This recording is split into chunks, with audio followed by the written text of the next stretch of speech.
What you've just heard is one of the many deaths from the monkey, the new major motion picture from Osgood Perkins, Stephen King, and James Wan. Experience it in theaters everywhere this Friday, because everybody dies, and that's life.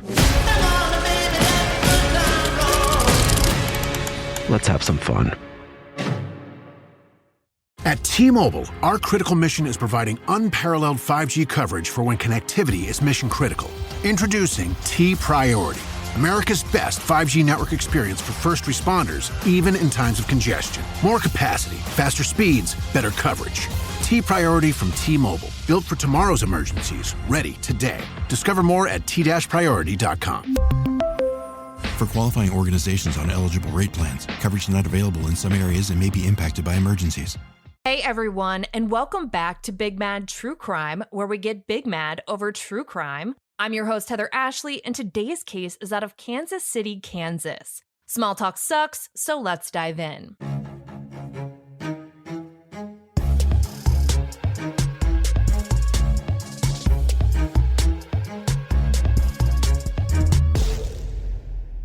Today's case is without a doubt one of the most stomach-turning, soul-crushing, heinous cases that I've ever covered. It involves child abuse to a degree that I could not have ever imagined was possible. If you want to stop listening now, I do not blame you for a second. If you want to continue, I don't recommend Googling. We'll be discussing evidence found, which includes photos and videos, but I won't be sharing any of them to Adrian's highlight. With that, here we go. On the day before Thanksgiving in 2015, Fox 4 reports that police got a 911 call for an armed disturbance at a rundown house at the end of a gravel road in Kansas City, Kansas. This property is the kind of place where nothing can be seen and nothing can be heard. You don't know about it unless you're there. When police got on scene, they found Heather Jones, who told police that her husband, Michael Jones, had fired a gun at her, grazed her, and threatened to kill her after she tried ending things and telling him that she needed to leave with the kids. 6 kids, all girls. But there used to be a little boy there too. While the police were there, Heather told them to go out to the livestock pen and look for the bones of her 7-year-old stepson, Adrian. He had been missing for almost 2 months and no one had said a thing. But who would have noticed? The entire Jones family was secluded to that little plot of land. Their neighbor knew of them, but not much about them. According to the New York Post, they'd cut the Joneses' lawn once, but that was about the extent of it. They told the outlet that they'd never seen any of the kids leave the house for school. And that's because they were homeschooled. At least that's how it appeared on paper. The kids were registered under the Jones Academy. With Heather telling police that they should be looking for the remains of a child in a livestock pen on the property, the police took the proper precaution and pulled out a warrant to search. They came back the next day on Thanksgiving Day of 2015, and the remains of 7-year-old Adrian Jones were found. At least what was left of him. Adrian's body had been fed to pigs. And while that in and of itself is enough to crush your soul into the center of the earth, it's everything that led up to it that makes this case more heinous than I could ever put into words. Following the discovery of Adrian's remains, every single child still living in that home was removed, and Heather's husband Michael, Adrian's father, was charged with aggravated battery, aggravated assault with a firearm, and child abuse, while they further investigated Adrian's death and waited for his autopsy results. The New York Post quoted the DA as saying that the terms used in Michael's child abuse charge included torturing and cruelly beating, and said that they were just the tip of the iceberg. He said that the investigators were saying that the crime scene was the worst thing they had ever seen, and that he expects more charges to be filed, and possibly against additional people. With that in mind, Michael's child abuse charge spanned the dates between May 1st and September 28th, which is almost 5 months. According to the Daily Mail, investigators believe that Adrian died sometime between September 18th and October 14th, and that his body had been kept inside the house for 2 weeks before Michael went out and purchased 6 feeder pigs. CBS News reports that the judge on Adrian's case gave Michael the highest bond he had ever set in his entire 34 years with the DA's office at $10 million. With Michael behind bars, the Daily Mail reports that authorities were still trying to locate Adrian's birth mother. Adrian had been one of 4 children between Michael and his birth mother. According to the outlet, several complaints had been made about Adrian's mother. One accusing her of taking drugs while pregnant, though the baby tested negative. Another came in about neglect, but wound up being unsubstantiated. But when a toddler was found home alone with no supervision, the Washington Post reports that the 4 children were removed from the home. After being removed, KCTV5 reports that the oldest went to live with a family member, and Adrian and the remaining 2 children went to live with Michael and his wife Heather. According to Fox 4, both Heather and Michael had previous complaints against them regarding child welfare. Michael and Heather went on to have 4 additional children of their own, every single one of them girls, except for Adrian.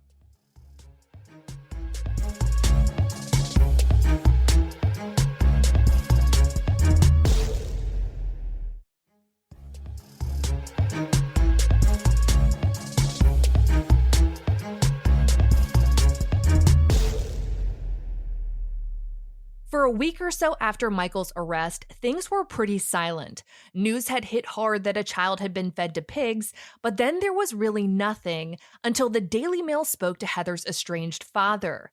They'd had a falling out and he hadn't seen Adrian in 2 years. He hadn't even talked to his own daughter in 6 months. But on Thanksgiving Day, the day Adrian's body was found, Heather called her father to tell him that Michael had killed the boy and fed him to the pigs, and that it would be all over the news. He said that she told him this like it was some normal conversation, and it seemed so odd that he questioned whether or not it was even true until he did in fact see the news. After Heather's father spoke to the media, everyone else seemed to follow. Her brother told NBC News, "There are bullet holes in the walls of that house, so I'm sure you can understand what terror might have been going through that household daily," adding that Heather and Michael had been together for 9 years and that he'd heard stories of both mental and physical abuse. A former babysitter told the Daily Mail that multiple people had contacted DCF with concerns about the children's living situation. And frankly, that's putting it lightly, but we'll get to that. KCTV5 reports that according to a family member, Adrian was kept locked in a basement. On December 4th, 2015, Heather Jones herself decided to speak publicly for the first time. She told Fox 4 that Michael, without a doubt, killed his son, that she was out of town when it happened, but that Adrian had died in his sleep from injuries sustained from being beaten. Since she claims she was out of town when Adrian died, she said that she was able to watch home surveillance video of it happening. According to KMBC, Adrian's maternal mother said that there were more than 30 cameras throughout the property. The Daily Mail got more specific, saying that there were cameras in every room of that house, with additional cameras set up outside. In a video interview with Fox 4, Heather told the outlet that Michael knocked out 2 of her front teeth when she tried to stop him from hurting Adrian, and said that she wished she'd done more to stop the abuse, but that she was too afraid of Michael. Throughout the interview, Heather made a lot of crying faces and noises, but it didn't look like a single tear actually fell. And it should come as no surprise that a week later, Heather was arrested, and in time, both Michael and Heather were charged with the first-degree murder of 7-year-old Adrian Jones. Michael and Heather had officially been charged, but the investigation into Adrian's death was just beginning. Fox 4 had been doing an incredible job covering Adrian's case, and on December 14th, Jennifer, the woman who owned the home Adrian's father was renting, agreed to let them see inside, and it was an abomination. Fox 4 interviewed Jennifer from inside the house, and you could see dead rats on the floor, junk piled up everywhere, rotting food, bags and bags of syringes, pornographic videos just lying around, food wrappers, dirty clothes, and strings aimlessly tacked to the walls throughout the home. Jennifer told Fox 4 that black mold was found growing all over the house and that the bathrooms had been ripped apart. The bathrooms being ripped apart will be important later. When I watched this interview, it looked like something you'd see on Hoarders, but with less organization and more filth. I don't know how anyone slept in that house because even the beds were piled with shit. At one point during the interview, they panned across a cat in the house, and my immediate thought was that I couldn't believe a cat had to live in that filth. A cat.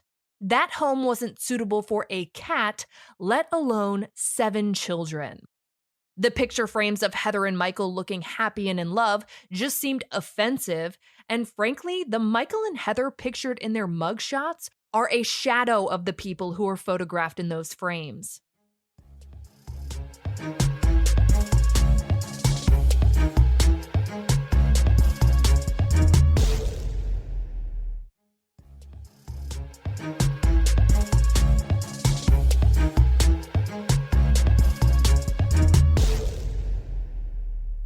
For 6 months, there really weren't any updates in Adrian's case, but it's not because the police or the DA's office weren't doing their jobs. If there is anything I can say with confidence when it comes to Adrian's case, it's that the DA and the law enforcement officers investigating his death stopped at nothing to bring his killers to justice.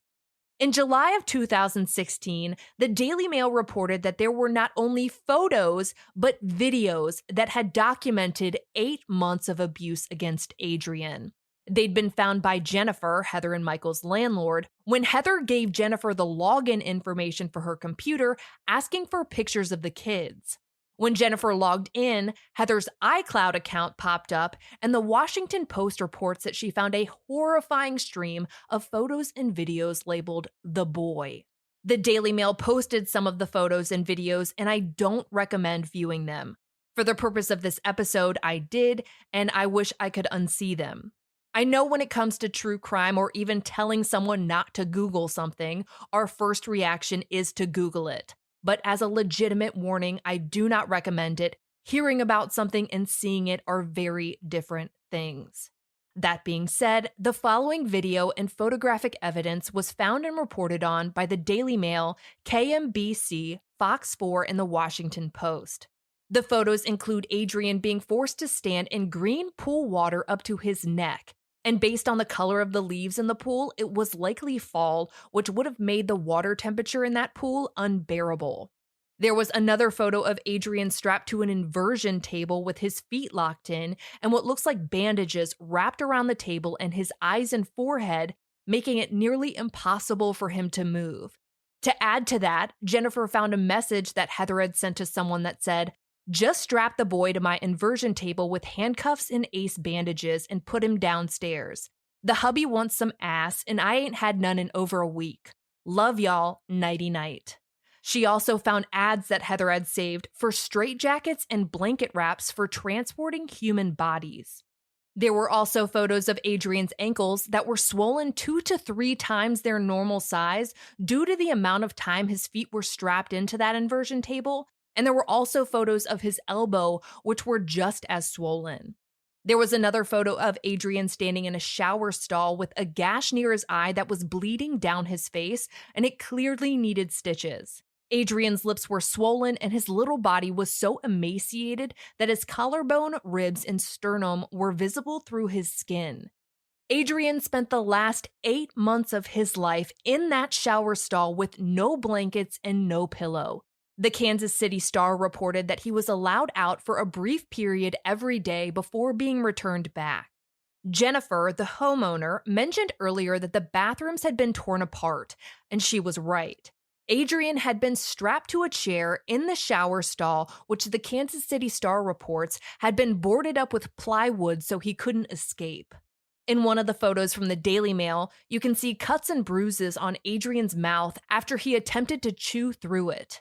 The couple also rigged a security camera to monitor every minute that Adrian was in that stall, and Jennifer had even taken mirror selfies in front of it. According to CBS News, he was confined after he stole food. 7-year-old Adrian Jones became a prisoner because he was hungry. To insult his hunger, the Washington Post reported on a photo where Adrian was tied to a chair in front of a plate of food with a bar of soap in his mouth. In another photo, you can see just how much weight Adrian had lost. The photo was taken after Heather says that Michael wanted him to stand up straight, so he strapped cutting boards to his chest and back and something to his arms so that he couldn't bend. In the photo, his underwear looked soiled and was barely clinging to his body. In a video obtained by the Daily Mail, Adrian can be seen standing outside by the pool with his hands handcuffed behind his back and his feet shackled. You can see this sweet little boy as he shuffles back and forth. At one point in the video, he gets down on his knees and picks up something with his mouth. But when he stands up, it drops. It was applesauce. On a cold January evening, the only food Adrian had available to him was a cup of applesauce on the ground, and he had to eat it without the use of his hands. The most heartbreaking moment of this video was when Adrian got down on his knees a second time, picked up the cup of applesauce with his teeth, and then tilted his head back to try and eat it. He never yelled. He never cried. He just wanted to eat applesauce. Sorry, everyone. This case broke me, so it's gonna sound a little bit different than most. While Jennifer was going through all of these photos and videos, she noticed that there was another adult in them, Adrian's great uncle, who she says witnessed the abuse. According to Fox 4, Heather told Jennifer that Adrian's great uncle had helped keep him locked up and even helped dispose of his body. I've looked as hard as I can, and to this day, I haven't seen a single report of his great uncle ever being charged with anything in relation to Adrian's death. When the Daily Mail tracked him down to talk to him, he said, "Can't you see I'm grieving?" He asked to be left alone, saying, "I ain't saying nothing to nobody." Jennifer told Fox 4 that she doesn't understand how he's getting away scot-free after she says that he witnessed Adrian's abuse for months. Seeing these photos and videos and hearing about them is a word that I haven't figured out yet. It's an evil that we can only learn about secondhand, but it was Adrian's reality, a reality that his father and stepmother, for whatever reason, felt needed to be thoroughly documented. And it's not like they were extremely secretive about it either. Sure, they pulled the kids out of school so no one would see them on a daily basis and the kids had no one to turn to, but Heather was pretty open about her issues with Adrian in a Facebook group. I don't know the name of the group, and I'm glad that I don't, but according to FWCH, Heather posted to it calling Adrian a psychopath and about the fact that he'd been in the shower stall for months. She also posted that she had no problem having Adrian look at the flowers, referencing an episode of The Walking Dead where a woman told a little girl to look at the flowers before shooting and killing her. 3 days after that post, the Washington Post reports that Heather referenced feeding a body to pigs. In 2016, Heather pled guilty to first-degree murder and was sentenced to life in prison with the possibility of parole after 25 years. According to the Kansas City Star, she stated that eventually Adrian lost his spirit, that when Michael would beat him, he wouldn't yell, he wouldn't scream, he wouldn't cry. She says that Michael told her that Adrian didn't feel pain. And without a doubt, Adrian felt pain every single day. His lost spirit was his lost hope that it would ever end, and it never did. According to an affidavit obtained by the Associated Press, Adrian's last days were spent in that shower stall where he essentially starved to death. One of the other children in the home said that she heard Adrian screaming, "I'm going to die," through a vent. They also heard Heather telling him to suck it up. A year after Heather pled guilty, so did Michael. At his sentencing, the Daily Mail reports that one of the detectives on the case testified, saying, "There is nothing that could have prepared us for this. The abuse and torture was only compounded by the fact that Mike and Heather had systematically documented it. Nothing affected me more than when Mike told me that Heather would tase Adrian for 15 to 20 seconds at a time." After that statement, the detective said absolutely nothing for 20 seconds. to emphasize just how long that is. So that's what we're going to do now.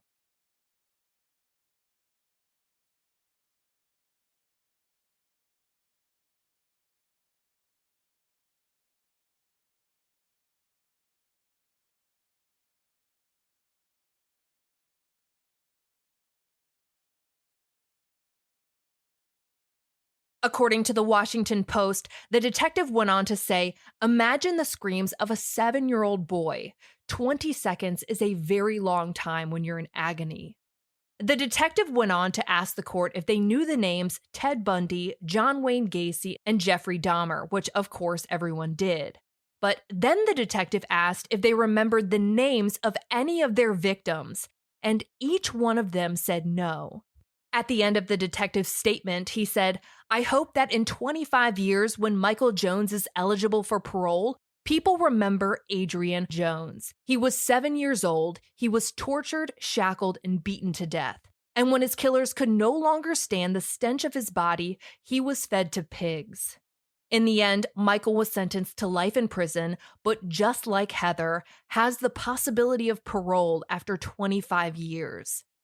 Following Adrian's death, the former deputy director with Kansas City DCF actually left the department because of his case and started working with Fox 4 to go through every single instance where Adrian and his siblings were failed. She told the outlet, every year of his life, he had events. Every year of his life, DCF failed him. He was my responsibility. I left because I knew children were being hurt under our jurisdiction, subject to repeat maltreatment, and I didn't feel like I could do anything to change it from the inside. As early as 2011, the former deputy director told Fox 4 that Adrian's sister, who was 2 years old at the time, was rushed to the hospital after having seizures, a brain bleed, and internal bleeding. According to the outlet, social workers learned that Adrian was also being abused. He had a black eye, a cut on his lip, and bruising to his face and back. The former deputy director said that the report didn't contain any findings, which she says means it was never investigated.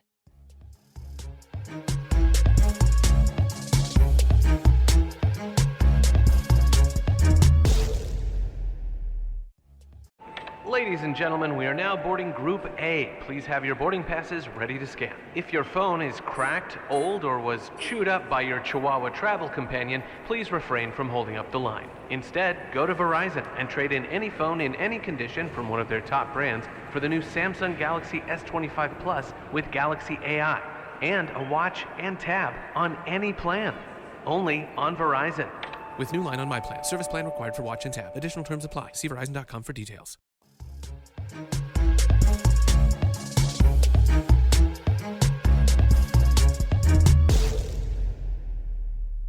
Following that incident, it looks like a safety plan was put into place, which included Heather not being allowed around the kids. According to Fox 4, a report came in just 1 year later saying that the plan was being violated because Heather was back home and the kids were being spanked until they bled. The former deputy director said that it was noted, but never properly investigated. Reports were made against Michael and Heather on a regular basis. Fox 4 reported that 28 cases had been opened. According to the Washington Post, there were complaints that Heather would beat the living daylights out of the kids, that Heather was seen high on drugs, and that she was allegedly selling meth out of the house. Reports also came in that Michael had guns lying around. In 2013, the Kansas City Star reports that Adrian told a police officer and a caseworker that his father had kicked him so hard in the back of the head that a little bone came out, and said, "My daddy keeps hitting me in the head and punches me in the stomach, and my mom keeps pulling on my ears, and it really hurts." He also told them that his mommy and daddy lock him in his room by himself, and that mommy and daddy can't feed him. According to the outlet, the officer and the caseworker recommended that Adrian be removed from the home, but that request was denied. In 2014, KMBC reports that Michael called Adrian's maternal grandmother and told her that Adrian was being put into a psychiatric hospital because he had turned into a pedophile and had sexual predator tendencies. He was 6. When his grandmother said she wanted to visit Adrian in the hospital, Michael told her it wasn't allowed. According to the Washington Post, Adrian did receive treatment that year, but it was at a residential treatment facility where he was diagnosed with PTSD. The Daily Mail reported that Adrian's maternal grandmother wound up seeing a report from what she calls the hospital, and according to her, it noted that Adrian was a lively and curious boy, but when his father and stepmother would visit, he would become quiet and sullen. According to the Washington Post, Adrian was released from the treatment center under the condition that Michael and Heather follow an aftercare plan. That plan consisted of being enrolled in school and therapy. According to a wrongful death suit that Adrian's biological mother, maternal grandmother, and older sister filed, the center never followed up with Adrian. The wrongful death suit states, despite all the warning signs, the hotline calls, and the evidence of the child's mistreatment, they effectively allowed his father and stepmother to continue to abuse, torture, and ultimately murder the boy while they stood idly by, writing it all down, saying that the state's intervention was limited to having Adrian's father and stepmother sign a piece of paper agreeing to stop abusing Adrian, something they refer to as the legal equivalent of a pinky swear. The Washington Post quotes the lawsuit as stating, "As it turned out, that signed paper might as well have been Adrian's death warrant. Based on the timestamps in the photos and videos of Adrian's abuse, Adrian's maternal grandmother told KMBC that they must have been taken just months after she was told he was being placed in a psychiatric facility. Adrian's family cannot undo the damage that's been done. According to the Daily Mail, his grandmother had to undergo therapy after viewing the photos and videos of his abuse, and 2 of his sisters are currently in foster care and also receiving intense therapy. Adrian's older sister wrote a letter to her brother online, which the Daily Mail was able to get a copy of. A piece of it read, "You were worth more than that dark basement and those cruel words. You were worth more than those bruises and hateful eyes. You were worth more." She went on to study child psychology.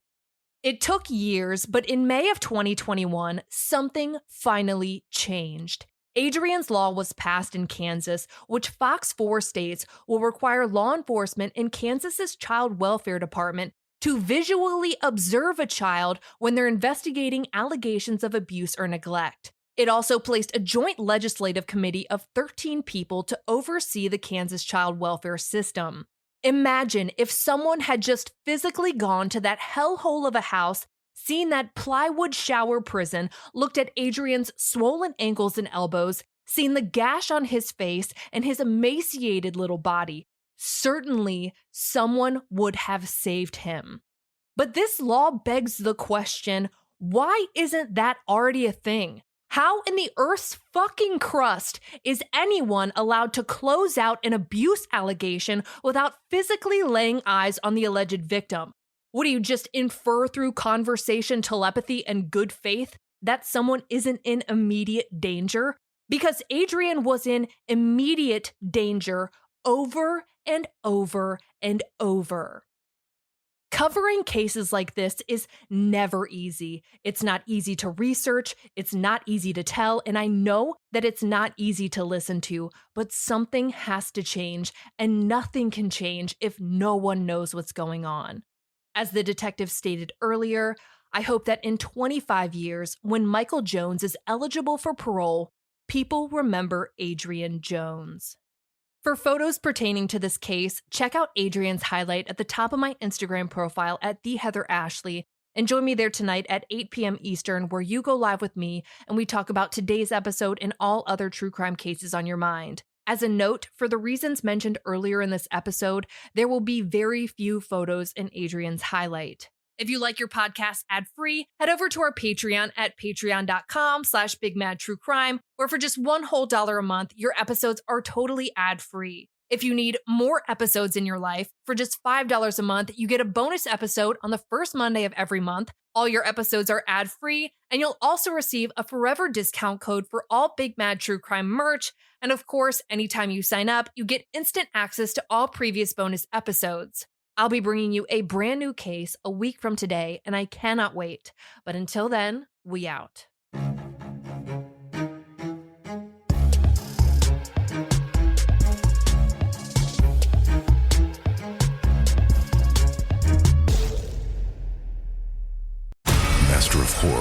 King raves about the monkey. You've never seen anything like it. It's insane. The monkey that likes killing our family, it's back. Critics are calling it the most fun horror movie in years. It's a bloody, bloody, bloody fun time. Dad, I'm scared. I know. From producer James Wan and Longlegs writer-director Osgood Perkins comes the horror movie event of the year, The Monkey. Rated R. Now playing in theaters.